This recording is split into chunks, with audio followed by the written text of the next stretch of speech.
Chapitre 21. Arrivée des trois rois dans la terre promise. Le cortège des trois rois arriva le soir dans une petite ville dont les maisons étaient dispersées et souvent entourées d'une haie qui leur servait de clôture. Il me sembla que c'était la première ville de Judée. Les voyageurs se trouvaient en face de Bethléem, mais ils prirent un chemin à droite, probablement parce qu'ils n'avaient pas de route directe. Lorsqu'ils y arrivèrent, ils se mirent à chanter d'une voix pleine et très harmonieuse. Ils étaient tous joyeux. L'étoile avait, à ce moment, un éclat inaccoutumé. C'était comme un éclair de lune. On voyait les ombres se dessiner très distinctement. Cependant, les habitants de l'endroit semblaient ou ne pas apercevoir l'étoile, ou ne pas s'en occuper. Ils étaient, du reste, honnêtes et bienveillants.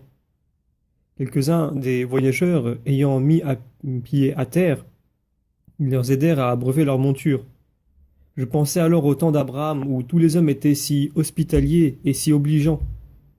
Bon nombre de personnes du pays suivaient le cortège, à son passage dans la ville, portant à la main des branches d'arbres.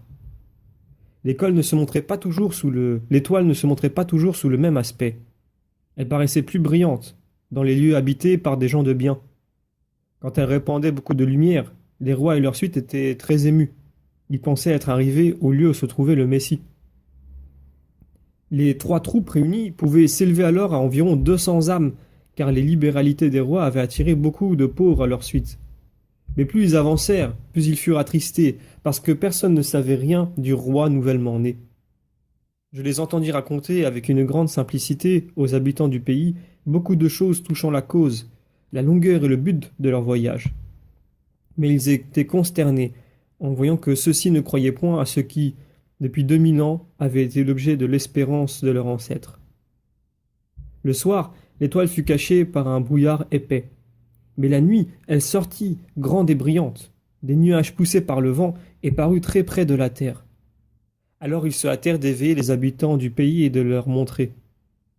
Ceux-ci regardèrent le ciel plein d'étonnement et non sans émotion.